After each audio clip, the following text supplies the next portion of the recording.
Morning. In this session, I would like to demonstrate how to calculate the inversion temperature for any given gas. I think all of you are aware what is meant by inversion temperature. In fact, when you expand any gas, the temperature decreases with expansion until a particular temperature. But after this, the temperature is going to increase. So the temperature at which the shift is going to happen from decrease to increase is known as the inversion temperature. Remember, when you expand any gas under reversible adiabatic conditions, we call this as Joule-Thomson expansion. And in the case of ideal gases, the Joule-Thomson coefficient is 0.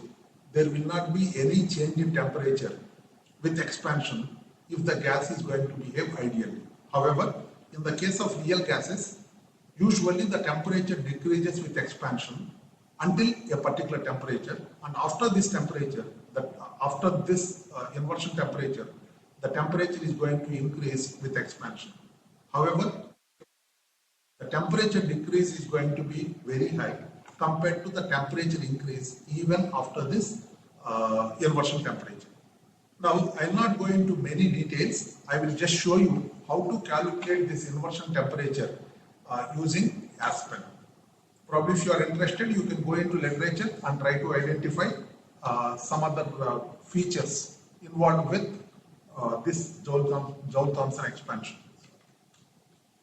So I have taken these two components. We will try to calculate the inversion temperature for both these gases by using a simple flow sheet. So let me take for this Peng-Robinson equation of state, then go to simulation environment, your flow sheet. So let me take a heater. As I said, I am not interested in other things like energy balance and things like that. I am just interested in calculating the inversion temperature. Let me take a valve for expanding the gas. Now what I will try to do essentially is I will be manipulating the temperature of this inlet stream which is at a high pressure and expand it. In fact, for this, let me remove. So by manipulating this inlet temperature, when you expand, I would like to calculate at what temperature the decreasing trend is converted into an increasing trend. So let us try to add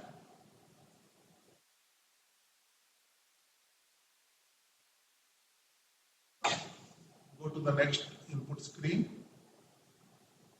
So we don't know what temperature we would like to use. Let me start with 0 degrees centigrade, maybe a high pressure 25 bar.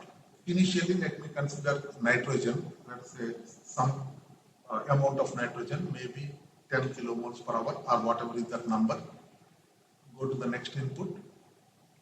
Then, with respect to the valve, I am trying to adiabatic flash. So the outlet pressure, let us say, is expanded to 1 bar from 25 bar, and I would like to see what is the outlet temperature. So what we are trying to do, we are subjecting nitrogen at different temperatures. Of course, we have not addressed the problem right now. We have initially assumed the temperature to be 0. At 25 bar, it is expanded to 1 bar, and see what would be the outlet temperature. So try to repeat this by varying this inlet temperature and record the outlet temperature and see where the trend increase to increase. Anyway, let me run this once.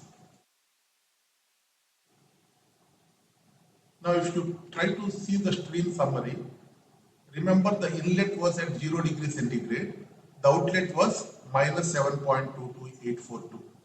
Inlet is at 25, it is expanded to 1 bar. So because of this expansion, the temperature is decreasing. Remember, it is modeled by Peng-Robinson equation of state, a real gas behavior.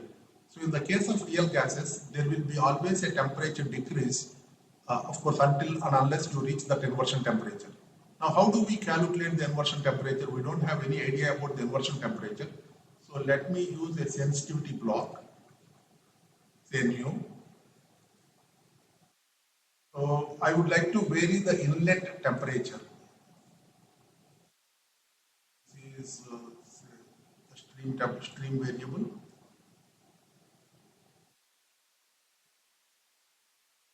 Stream is inlet S1, variable is temperature.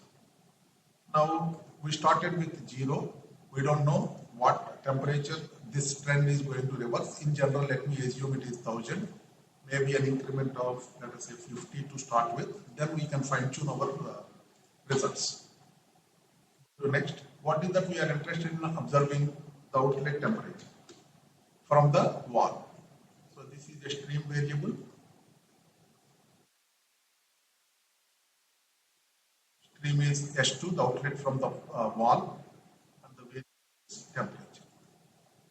Next, tabulate. Simply press on these field variables. Then you should be able to run the problem. Let us see the results. Now you can see as we change the inlet temperature entering into the wall, the outlet temperature, you can see there is a decrease in outlet temperature till a particular point of time, maybe up to 350. So when the inlet temperature is 350 and 25 bar, when it is expanded to 1 bar, the outlet temperature was decreasing. But at 400, you can see the temperature is slightly increasing. So the inversion, the decrease in temperature is getting reversed from this temperature onwards. So you can expect the inversion temperature to lie somewhere between 350 to 400. So let us fine tune our sensitivity, because we now got an idea 350 to maybe 400.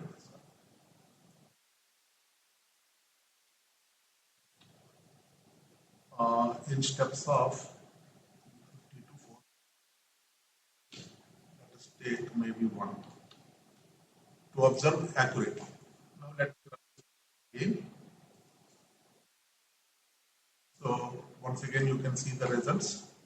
So this was the inlet temperature that we have specified in the original simulation. Now you can see up to this point 352 there is a decrease in temperature, outlet temperature, but at 353 there is a slight increase. Probably you can call 353 degrees centigrade is the inversion temperature for nitrogen. Now the same thing, of course it may not lie in this, I will try to calculate this for maybe oxygen. Earlier we have used nitrogen, now let us say it is oxygen. Let's run the problem. Now once again look at the results. I don't know whether it is going to be between 400 or not. Yeah, I think it is, luckily it is in this range. Probably.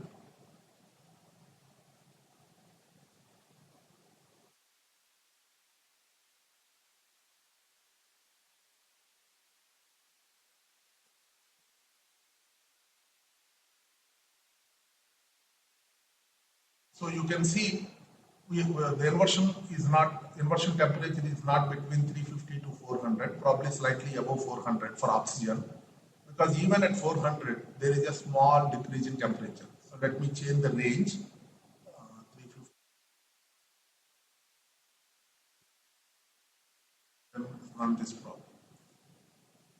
We don't know what would be this value, so you can always run.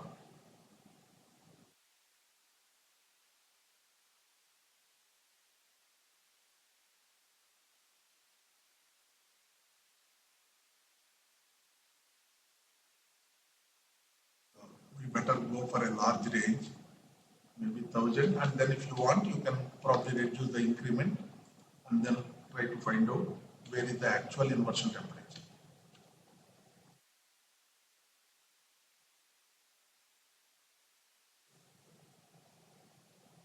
So you can see 550 there is an increase, at 500 there is a decrease, right? 0.051. So probably the inversion temperature is likely to, in the case of oxygen, is likely to be somewhere between 500 to 550. So let us again modify our sensitivity 500 to 550. Steps of maybe 1.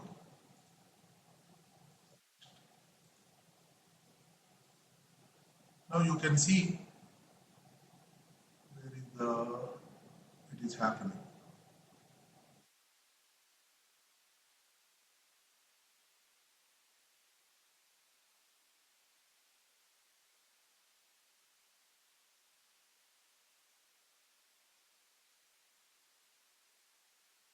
Up to 536, there is a small decrease in temperature, but at 537, there is a small increase.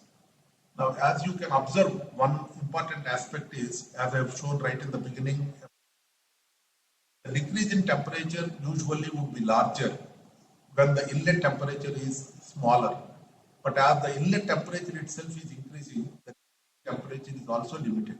At the same time, the increase in temperature is not very high. It is quite limited compared to the decrease in temperature that you can think of.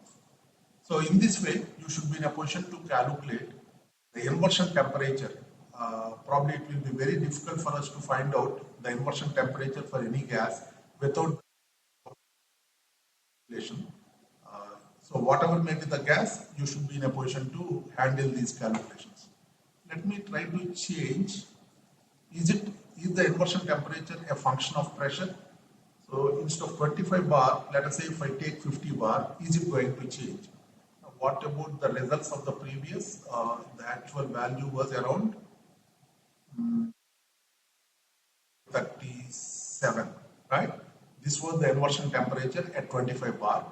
Now what I have done is I have changed the pressure to 50. So let me run this problem.